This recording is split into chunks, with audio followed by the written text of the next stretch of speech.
오늘은 로마서 3장 후반부를 하겠습니다.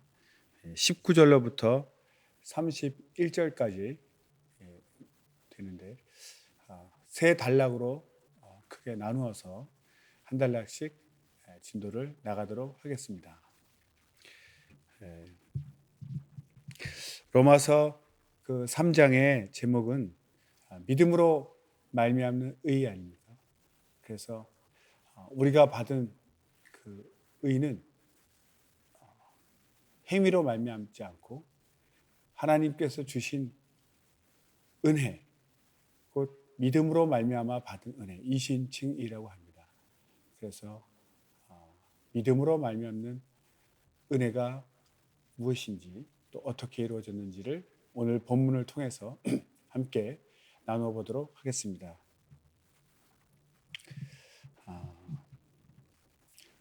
먼저 타락한 상태에 있는 인간, 타락의 권세 아래 있는 인간은 그 어떤 행위로도 하나님을 기쁘시게 할 수 없고 만족시켜 드릴 수 없다는 것입니다. 그래서 하나님의 인정은 우리의 행위로 말미암지 않고 오직 하나님께서 허락하신 방법, 즉 하나님의 의는 오직 하나님의 전적 은혜로서 예수 그리스도로 말미암아 값없이 주시는 선물로 받아들이는 참된 모든 신자에게만 주어지는 것입니다. 그렇죠. 하나님이 우리에게 주신 의는 예수 그리스도를 믿는 믿음으로 말미암아 우리가 예수를 믿는 자들에게만 하나님이 허락하신 선물, 은혜입니다. 타락한 자들에게서 나오는 행위가 결코 하나님을 기쁘시게 할 수 없다. 즉 하나님의 기준에 도달할 수 없다는 것이죠. 그래서 하나님께서 오히려 하나님께서 의를 부여하시는 하나님의 공로를 인정하는 자에게 하나님께서 당신의 의를 우리에게 허락하시는 그 방법으로 우리를 구원하신다는 것입니다. 바리새인들은 자신들이 아브라함의 혈통인 것과 굉장히 자랑스러워합니다. 그리고 그들이 소유한 율법이 자신들을 구원할 것이다. 이렇게 생각하고 열심을 냈지만 실제는 그렇지 않습니다. 오직 하나님께서는 이방인이나 유대인이나 차별 없이 오직 믿음으로만 의만 인정하신다는 거죠. 그 유대인들은 자기들이 만든 유전과 전통이 있습니다. 그것을 율법과 같은 수준으로 올려놓고 그들이 만든 그 유전과 전통, 도덕법이라고 하는데 그 도덕법을 지킴으로써 자신들은 의롭다고 생각하죠. 그러나 그것은 하나님이 정하신 것이 아니고 결코 하나님께 인정받지 못합니다. 오직 하나님께서 허락하신 의는 믿음의 의라는 거죠. 누가복음 18장 11절 12절을 읽겠습니다. 바리새인들은 서서 따로 기도하여 가로되 하나님이여 나는 다른 사람들 곧 토색 불의 간음을 하는 자들과 같지 아니하고 이 세리와도 같지 아니함을 감사나이다. 나는 일에 2번씩 금식하고 또 소득의 11조를 드리나이다. 이렇게 자신들이 정한 도덕법을 지킴으로써 자신들은 의롭다고 생각했지만 그것은 결코 하나님이 인정하시는 것이 아닙니다. 그래서 사도 바울은 우리가 율법의 행위로는 절대로 의롭게 될 수 없다는 사실을 증명하기 위해서 인간의 죄책을 설명하고 있고 또 우리는 믿음으로 의롭게 된다는 사실을 증명하기 위해서 하나님의 영광을 설명하고 있습니다. 그러니까 이제 한 단락씩 공부하도록 하겠습니다. 첫 번째 19절 20절입니다. 19절 20절 제목은 바울 사도는 율법의 행위로 칭의를 기대하는 것이 얼마나 어리석은지를 보여주기 위해 인간의 죄책을 설명합니다. 19절 20절 읽겠습니다. 우리가 알거니와 무릇 율법이 말하는 바는 율법 아래 있는 자들에게 말하는 것이니 이는 모든 입을 막고 온 세상으로 하나님의 심판 아래 있게 하려 함이니라. 그러므로 율법의 행위로 그의 앞에 의롭다 하심 얻을 육체가 없나니 율법으로는 죄를 깨달음이니라. 아멘. 네.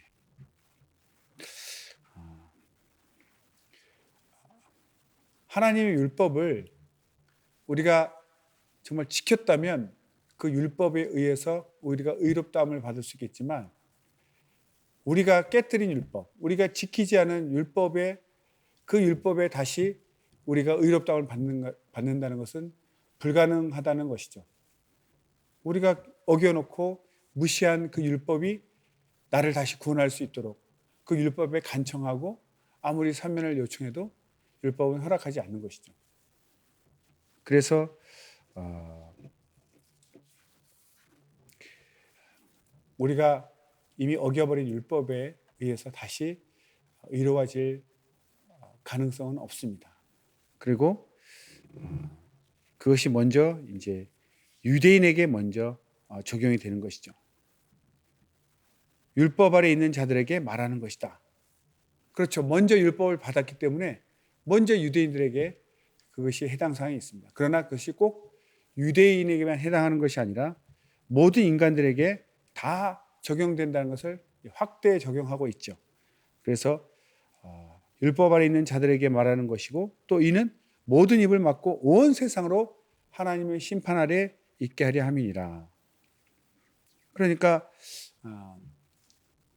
유대인들은 이미 율법으로 말미암아 정죄를 받지만, 유대인이 아닌 율법을 받지 않은 인간들도 본질상 진노의 자녀죠. 자기 양심의 찔림을 받아서 죄를 짓고 있습니다. 그것이 율법의 기능을 하는 거죠. 자기가 죄를 지었다, 죄를 깨닫는 그 순간 자신은 죄인이 되는 것이고, 그런 사람들은 다 심판을 받게 되는 것이죠. 에베소서 2장 3절, 전에는 우리도 다 그 가운데에서 우리 육체의 욕심을 따라 지내며 육체와 마음에 원하는 것을 하여 다른 이들과 같이 본질상 진노의 자녀였더니. 아멘. 그래서 우리 인간은 모두가 율법이 있든 율법이 없든, 율법이 없는 이방인들은 양심의 찔림을 받아서 선과 악을 구별할 수 있습니다. 그래서 모두가 죄인이라고 느끼죠. 그런데 스스로 죄인이 아니라고 아무리 자기 스스로를 변호하고 우겨도 하나님은 인정하지 않습니다. 우리가 무엇보다 기억하고 알아야 될 것은, 하나님은 만유를 통치하시는 분이시고 모든 것을 아시기 때문에 우리에게 속지 아니하시고 속을 수 없는 분이시라는 겁니다. 결코 우리는 하나님을 속일 수 없기 때문에 스스로 나는 죄인이 아닙니다, 나는 의인입니다 라고 말하는 것은 하나님을 기만하는 것이죠. 우리가 행할 바는 오히려 하나님 앞에 솔직하게 저는 죄인입니다 라고 고백함으로써 하나님께서 우리를 용서하시고 하나님께서 우리를 용서하실 수 있는 그 의를 허락받는, 칭의를 받는 것이 우리가 살 길이라고 성경은 말하고 있습니다. 20절, 그러므로 율법의 행위로 그의 앞에 의롭다 하심을 육체가 없나니 율법으로는 죄를 깨달음이니라. 율법의 기능이 죄를 깨닫는 것이라고 되어 있습니다. 그래서 사도 바울은 율법을 통해서 자신들이 의인이 될 수 있다고 생각하는 유대인들에게 오히려 이 율법의 기능이 무엇인지를 설명하고 있습니다. 율법은 옳은 것이 무엇인지, 그른 것이 무엇인지 그것을 측정할 수 있는 자와 같다는 거죠. 또 그것을 이제 분별할 수 있는 자와 같은 그런 기능을 하고 있기 때문에 율법은 우리의 죄, 우리의 죄악, 우리의 죄책, 상처를 드러내는 그런 기능을 하는 것이죠. 우리를 살리는 것이 아닙니다. 우리를 치료하는 것이 아닙니다. 그래서 그 율법이 얼마나 엄격한지, 그 범위가 얼마나 넓은지, 얼마나 영적인지를 안다면 우리 인간은 하나님 앞에 얼마나 뒤틀린 존재인지, 얼마나 죄악된 존재인지를 깨닫게 된다는 것이죠. 그래서 율법을 통해서 우리가 얼마나 타락한 본성을 갖고 있는지를 깨닫게 됩니다. 그래서 우리 육체에서 나올 수 있는 것은 더러움밖에 없다. 더러움에서는 깨끗한 것이 나올 수 없고, 우리의 본질적 타락한 우리 본성에서는 결코 의로운 것이나 거룩한 것이 나올 수 없다. 이것을 알려주는 기능이 바로 율법의 기능이 되겠습니다. 그래서 두 번째 단락은 깁니다. 21절에서 28절까지인데 여기서 이제 말하는 것은 우리 첫 번째 단락에서는 그 율법의 행위로 구원받는 것이 칭의를 기대하는 것이 얼마나 어리석으냐, 그건 불가능하다는 것을 얘기하고, 두 번째 단락에서는 이제 의를 얻어야 되는데 이것은 오직 그리스도의 의를 믿는 믿음으로만 가능하다는 것을 증거하고 있는 것입니다. 칭의를 율법의 행위로 절대로 얻을 수 없다. 우리는 거룩한 행위를 할 수 없기 때문에. 두 번째 단락에서는 우리가 원하는 의를 얻는 방법은 오직 그리스도를 믿는 믿음으로만 가능하다. 이것을 설명하고 있습니다. 21절, 22절 읽겠습니다. 이제는 율법 외에 하나님의 한 의가 나타났으니 율법과 선지자들에게 증거를 받은 것이라. 곧 예수 그리스도를 믿음으로 말미암아 모든 믿는 자들에게 미치는 하나님의 의인이 차별이 없느니라. 정말 이 짧고 간략한 문장이지만 너무나 그 깊고 많은 내용이 이렇게 함축적으로 들어가 있습니다. 사도 바울의 실력이죠. 그러면 정말 우리 죄를 범한 인간은 영원한 진노 아래 있고 구원의 길이 없는 것인가? 그렇지 않다는 것입니다. 하나님께서 만드신 율법 외에 하나님의 의를 나타내는 다른 방법을 하나님께서 예비하셨다는 것입니다. 그런데 왜 율법 외라고 이렇게 말하고 있는가? 이것은 우리가 이제 아시다시피 유대인 중에서 먼저 예수를 믿죠. 그리고 이것이 이방인에게 퍼져나갑니다. 그런데 이 유대인들이 오랫동안 유대교를 믿었기 때문에 예수님을 구세주로 믿고 복음을 받아들였음에도 불구하고 그동안 자기들이 지키던 이 율법, 이것을 계속 지켜야 되는 것이 아닌가. 그래서 모세와 예수님을 이렇게 결부시키고 예수와 모세를 이렇게 결합해서 율법도 지켜야 되는 것이다. 율법은 거룩한 법이니 지켜야 되는 것이다. 사실은 율법으로 우리가 의에 이르지 못한다는 것을 깨닫지 못했기 때문에 예수님의 복음을 믿으면서도 또 율법을 지켜야 된다. 이것을 그리스도인의 유대주의화라고 합니다. 그리스도인을 유대인처럼 만든다는 거죠. 율법주의로 돌아가는 그런 유대주의화를 미연에 방지하기 위해서 이렇게 율법 외에 한 의가 있다. 이렇게 완전히 구분한 거죠. 율법 가운데 이렇게 설명하지 않고 율법 외에, 율법 밖에 하나님 한 의가 나타났다. 이렇게 설명합니다. 그래서 율법은 우리를 의롭게 하고 살리는 것이 아니라 우리는 율법으로서는 의를 얻을 수 없다. 그래서 또 다른 길이 있다. 하나님이 예비하신 의를 받는, 칭의를 받는 다른 길을 제시하는.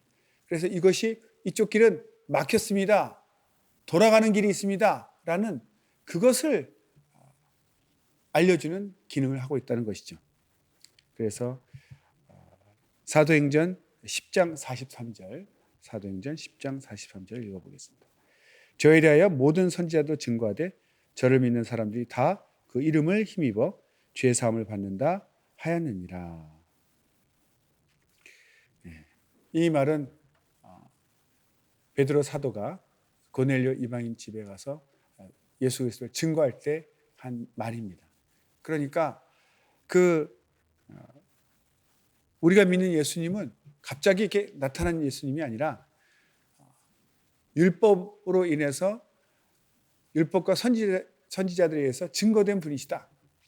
그러니까 율법의 기능은 율법으로 의를 얻을 수 없기 때문에 또 다른 길을 찾아야 되고 또 다른 길을 예비하셨다. 그리고 그분이 바로 장차 오실 구세주 예수 그리스도다. 이것을 선지자들이 계속 증거를 한 거죠. 그래서 율법과 선지자들로 말미암아 증거된 자, 우리가 믿는 예수는 그런 증거된 분이시다. 증거된 분이시다. 이렇게 설명하고 있는 것입니다. 그래서 이것은 예수 그리스도를 믿음으로 말미암아 하나님께 주시는 의인데 이것은 믿는 자들에게 차별이 없다. 유대인이나 이방인이나 고넬료는 비록 이방인이었지만 이제 복음은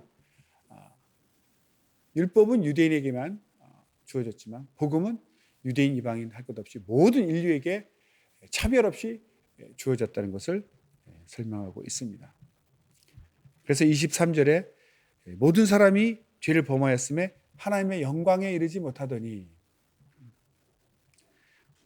하나님의 영광에 이르지 못하는 죄인이라는 것이죠. 그래서 이 영광에 이르지 못하는 것이 사실인데 이것을 어떻게 해석하는가? 세 가지로 우리가 해석할 수 있습니다. 첫째는 하나님을 영화롭게 하지 못했다는 것입니다. 우리가 죄인이기 때문에 하나님을 영화롭게 해야 되는데 그 기능을 하지 못하고 오히려 하나님을 영화롭게 하는 것이 아니라 영예를 실추시켰다. 그러니까 인간이 모든 피조물 중에 가장 뛰어난 머리에 해당하지 않습니까? 그래서 그 모든 피조물들은 수동적으로 하나님의 영광을 드러냅니다. 무엇이냐면 그 존재로서, 동물이면 동물, 식물이면 식물, 그 존재로서 사람들이 그것을 연구하고 알므로써 하나님의 심요막측하심을 나타내고 있죠. 그러나 인간은 정말 하나님의 형상으로 지음받았고 모든 피조물 중에 뛰어났다는 것은 적극적으로 능동적으로 하나님의 그 영광을 선포하고 나타낼 수 있다는 거죠. 그런데도 그 기능을 하지 못하고 오히려 하나님의 영예를 실추시키는, 죄를 짓는, 오히려 하나님의 명예를 더럽히는 그런 일을 했다는 것입니다. 또 그 두 번째, 하나님의 영광에 이르지 못했다는 뜻은 이렇게 해석합니다. 하나님 앞에서 영화롭지 않다는 것입니다. 그러니까 하나님 앞에 그 의로움, 순전함을 자랑할 것이 없다는 것이죠. 사람 사이에서는 조금 더 이렇게 죄를 많이 짓고 어리석은 사람 앞에서 자기가 조금 더 영화롭게 보일 수 있을지 모르지만 하나님 앞에서는 하나님의 그 영광, 그 기준에 비해서는 전혀 자랑할 수 없는 하나님 앞에 영화롭지 못한 모습이다. 도달할 수 없는 모습이다. 이런 뜻입니다. 그래서 세 번째는 하나님으로 말미암아 영화롭게 되지 못했다. 하나님으로 말미암아 용서하심, 용납하심을 받지 못했기 때문에 하나님의 영광에 이르지 못했다는 것입니다. 그러니까 우리 스스로 흠이 없어야 되는데 이렇게 흠이 있는 모습으로는 천국에 이를 수 없다는 것이죠. 하나님께로부터 용서를 받지 못했기 때문에. 그래서 우리가 죄를 범했고 하나님의 영광에 이르지 못한다고 표현합니다. 그런데 이렇게 영광에 이르지 못했지만 24절 그리스도 예수 안에 있는 구속으로 말미암아 하나님의 은혜로 값없이 의롭다 하심을 얻은 자 되었느니라. 비록 우리가 죄인이 되어서 하나님의 영광에 이르지 못했지만 이제 하나님께서 율법이 아닌 하나님 아들을 통한 믿음으로 말미암는 의를 얻는, 믿음으로 하나님의 의를 얻는 그런 새로운 방법, 다른 하나님 예비하신 방법, 그 은혜를 값없이 의롭다 하심을 받았다. 이렇게 설명하고 있습니다. 그 구약에 보면 야곱의 아들 요셉 나옵니다. 요셉이 그 주인에게 그 은혜를 입었다는 표현이 나오는데 그것은 애굽 주인이 볼 때, 요셉이 그 장군이 볼 때 굉장히 형통하는 것을 봤죠. 그러니까 이 유대인 청년 요셉을 내가 데리고 있으면 그의 형통함으로 나도 형통하겠구나, 나도 큰 이득이 있겠구나, 그런 걸 발견했기 때문에 요셉에게 은혜를 베풀어서 이렇게 모든 걸 아내를 빼고 다 맡겼죠. 그러니까 그 은혜를 입었다는 것은 뭔가 이렇게 은혜를 끼칠 만한 무언가를 본 것이죠. 요셉의 형통함을 자기의 형통함으로 이용하려는. 그러나 하나님의 은혜, 하나님께 은혜를 입었다는 것은 전혀 그와 다른 것입니다.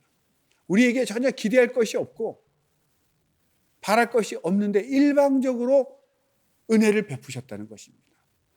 사람이 사람에게 은혜를 베푸는 것은 뭔가 자기에게 도움이 되고 이익거리가 있기 때문에 그런 것도 발견하고 하지만 하나님께서 우리에게 은혜 베푸실 때는 전혀 그렇지 않습니다. 전적인 은혜, 예수 그리스도를 우리에게 내어주신 그 은혜는 우리에게 어떤 기대할 것이 있다거나 바랄 것이 있어서가 아니라 전적으로, 오히려 바랄 것이 없기 때문에 하나님께서 전적으로 은혜를 베푸신, 그것이 진정한 은혜고 우리가 받은 것입니다. 그래서 값없이 우리가 거저받았다는 것이죠. 그러나 분명히 우리가 기억해야 될 것은 우리 입장에서는 거저받았습니다. 우리 입장에서는 아무것도 한 것이 없어요. 믿기만 하면 됩니다. 그러나 우리 죄값을 하나님 아들 통해서 속량 치르셨다는 거죠. 치르셨기 때문에 하나님 입장에서 모든 것을 감당하셨죠. 모든 값을 치르셨기 때문에 우리 인간 입장에서는 값없이 거저 받을 수 있는 것입니다. 이것이 은혜이고 값없이 의롭다 하심을 얻게 되신 것이죠. 25절, 26절 읽겠습니다. 이 예수를 하나님이 그의 피로 인하여 믿음으로 말미암는 화목제물로 세우셨으니 이는 하나님께서 길이 참으시는 중에 전에 지은 죄를 간과하심으로 자기의 의로우심을 나타내려 하심이니 곧 이때 자기의 의로우심을 나타내사 자기도 의로우시며 또한 예수 믿는 자를 의롭다 하려 하심이니라. 아멘. 여기 화목제물이라는 단어가 나옵니다. 예수 그리스도는 화목제물임과 동시에 또한 속죄소, 은혜의 보좌가 되십니다. 동시에. 그러니까 하나님께서 예수님을 화목제물로 삼으시고 그를 희생하셨죠. 또한 예수님 안에서 우리는 용서받고 또 의를 힘입게 됩니다. 그래서 예수님은 화목제물인과 동시에 또 은혜의 보좌, 속죄소가 된다는 것이죠. 동시에 그런 우리에게 그런 기능을 행하셨습니다. 그래서 예수님을 화해 그 자체이시다 이렇게 얘기하십니다. 그래서 그가 흘리신 그 피로 우리를 사해 주셨는데 피 흘림이 없이는 죄사함이 없는 것 우리가 배웠습니다. 성경에 출애굽기 12장 22절 또 출애굽기 24장 8절 레위기 17장 11절 이렇게 말씀에 나와 있습니다. 레위기 17장 11절만 읽겠습니다.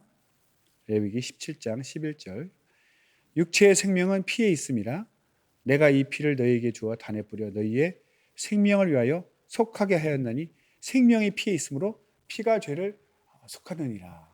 아멘.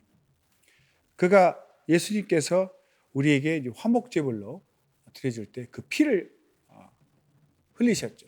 그 피가 바로 예수님 오시기 전에 어린 양을 잡아서 피를 제단에 뿌려서 인간의 죄를 사했던 그것은 바로 예수님의 그 영원한 피, 단번에 죄를 속하시고 다시는 핏부림이 없는 한 번에 모든 죄를 한꺼번에 한 번에 용서하시는 그 핏부림의 예표로서 어린 양의 피를 그동안 뿌렸던 것입니다. 우리가 배워서 알고 있는 것처럼. 그래서 그 피에 생명이 있고 생명을 주심으로 우리가 죽어야 될 그 생명을 속량하신 거죠. 대속하신 거죠. 값을 치르신 겁니다. 우리가 죽는다.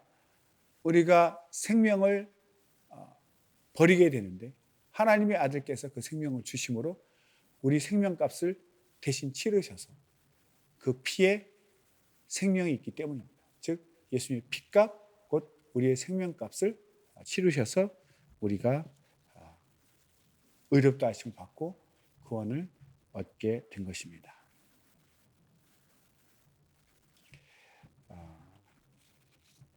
그리고 하나님께서 길이 참으시는 중에 전에 지은 죄를 간과하심으로 우리의 의로우심을 나타내셨다.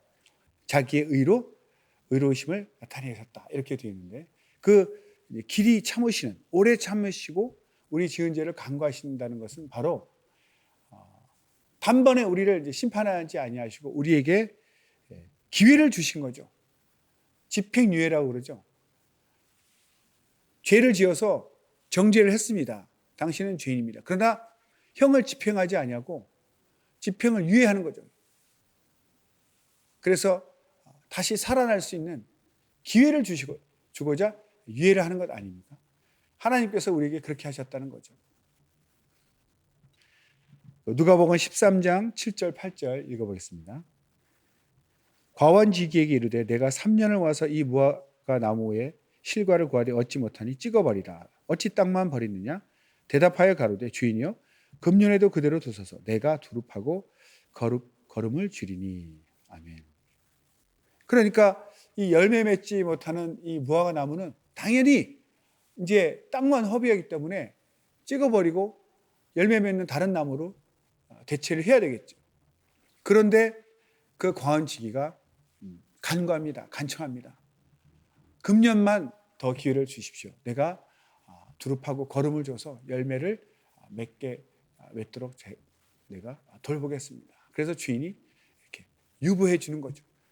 그러니까 우리가 이렇게 심판을 바로 받지 않고 하나님께서 우리 죄를 간구하시는 것은 바로 하나님의 그 인자하심, 그리고 예수님의 그 간청하심, 그것이 있었기 때문에 우리가 바로 심판받고 지옥에 가지 아니하고 이렇게 회개할 수 있는, 구원에 이를 수 있는, 회개할 수 있는 기회를 우리가 갖게 된 것입니다. 그래서 늘 우리는 주님께서 중보자가 되시지 않고 우리를 위해 간구하지 아니하시고 또 우리 대신 화목제물이 되지 아니하셨다면 우리는 이제 바로 심판받고 지옥 가야 되는데, 주님께서 대신 화목제물이 되시고 또 우리의 중보자가 되셔서 우리는 죄인이지만 회개할 수 있는 시간을 벌었고 우리가 그렇게 회개함으로써 구원에 이를 수 있는 귀한 기회를 얻게 된 것입니다. 그리고 하나님의 의로우심에 대해서 얘기하는 것은 예수님을 희생하셨죠. 예수 그리스도의 죽음만큼 하나님의 공의와 거룩하심을 나타내는 것은 없습니다. 이 말은 무엇이냐면 우리가 분명 마땅히 우리 죄를 죽어야 되는데 하나님의 사랑하심으로 그 아들에게 죄를 다 전가했습니다.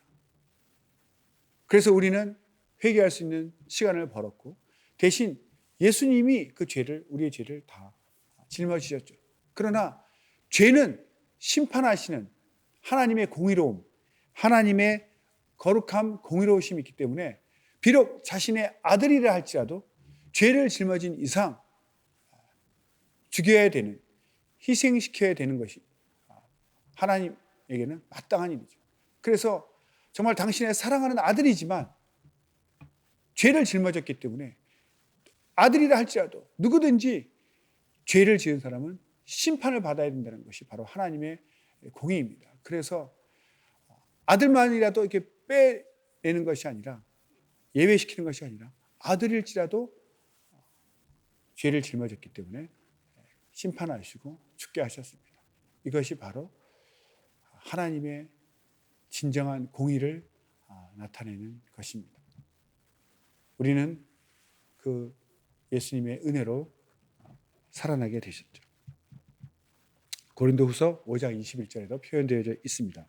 하나님이 죄를 알지도 못하신 자로 우리를 대신하여 죄를 삼으신 것은 우리로 하여금 죄 안에서 하나님의 의가 되게 하려 하심이라. 죄 없는 하나님 아들이 우리 대신 죄인으로 죽으시고 그래서 우리는 하나님의 의로움으로 대신 살아나게 되었습니다. 27절, 28절, 27절, 28절 읽겠습니다. 그런즉 자랑할 데가 어디냐? 있을 수가 없느니라. 무슨 법으로냐? 행위로냐? 아니라 오직 믿음의 법으로니라. 그러므로 사람이 의롭다 하심을 얻는 것은 율법의 행위에 있지 않고 믿음으로 되는 줄 우리가 인정하노라. 우리가 만약 우리 자신의 행위로 구원받는다면 우리 스스로 우리가 멸관을 쓸 수 있을 것입니다. 그러나 믿음의 법, 그 이신칭의 하나님께서 의롭다 하신 그 법은 영원히 인간의 자랑을 배제시킵니다. 무슨 말이냐면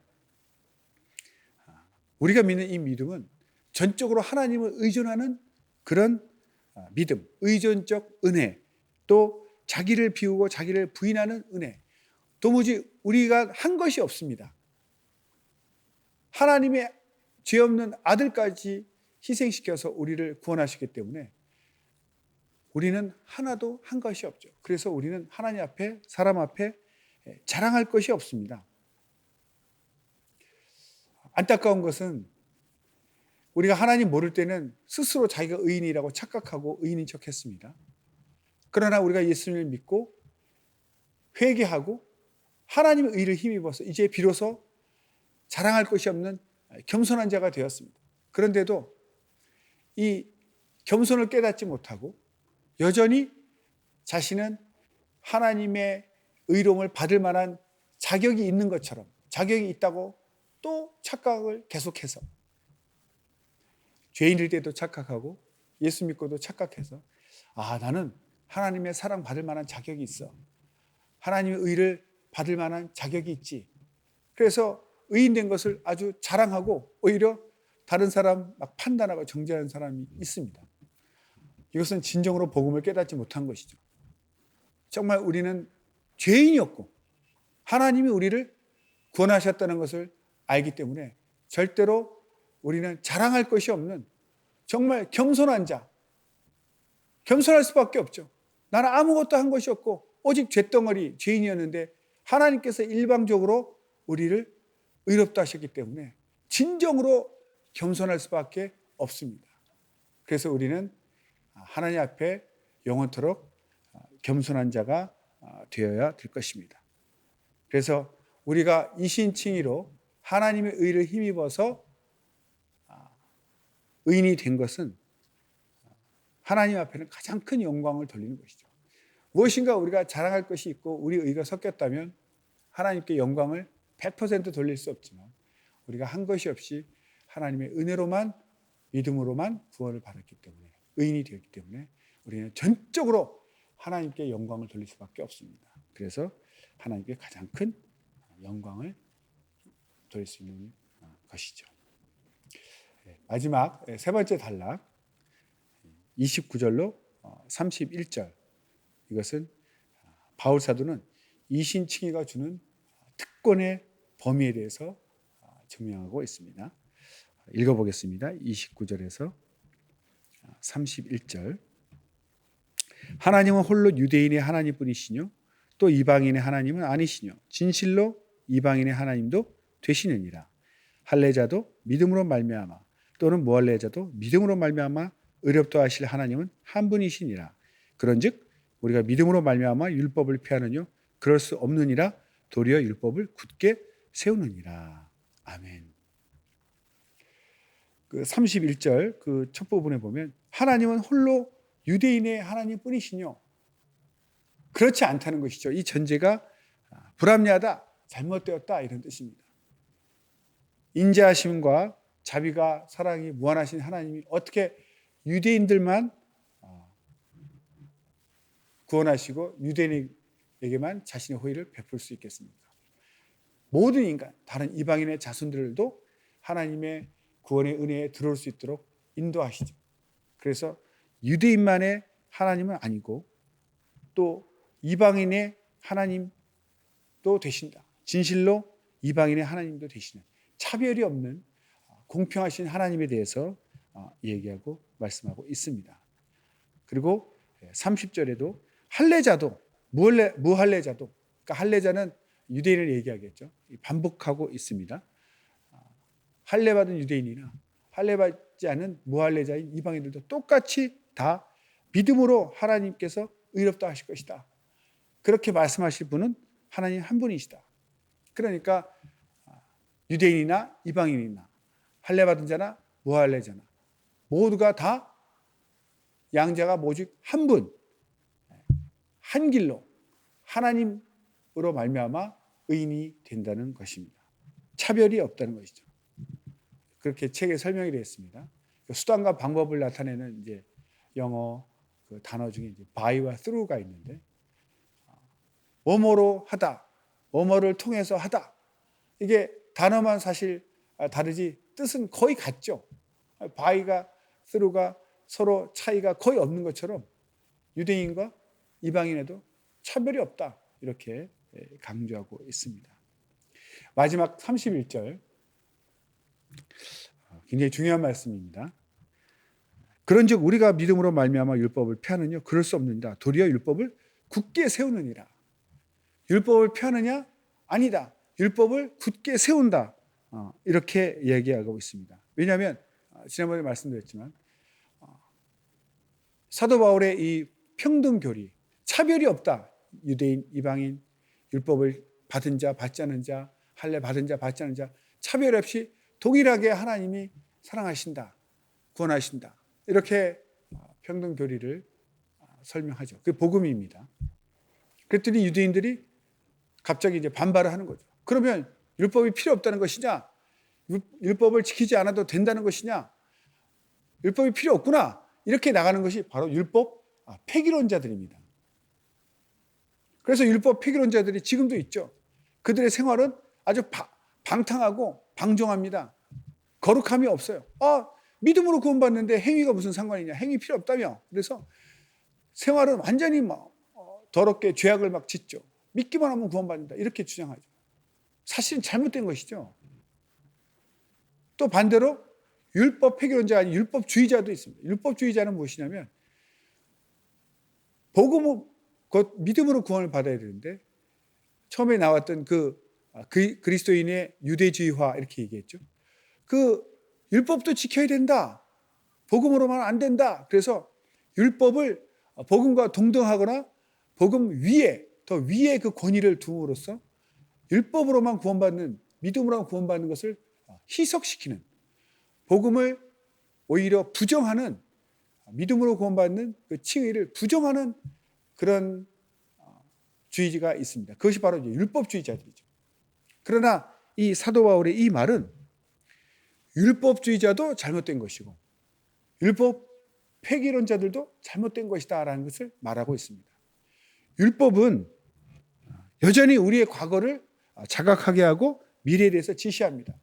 그러니까 율법을 우리가 통해서 내 행위를 돌아보게 하는 거죠. 내가 잘못 살았구나.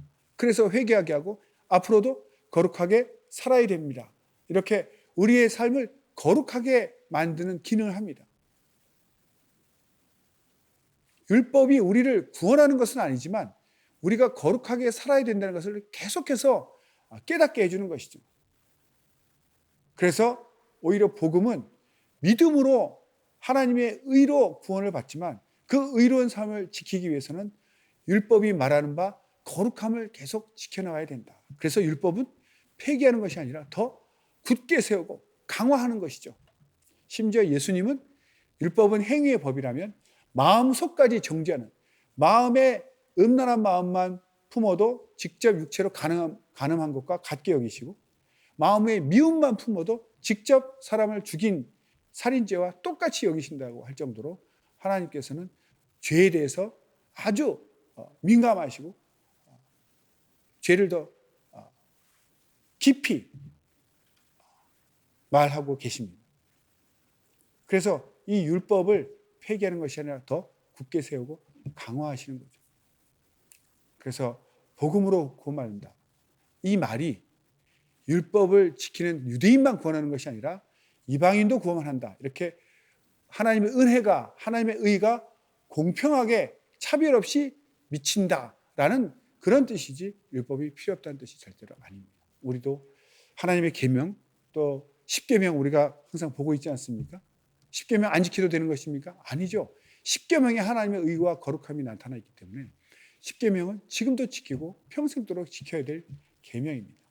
그래서 우리는 율법을 폐기하는 자도 아니고 율법을 또 복음보다 숭상하는 자도 아닌 하나님의 믿음으로 말미암아 받을 의를 지키기 위해서 율법은 꼭 필요한 것이다. 이것을 마지막 31절에 말하고 있습니다.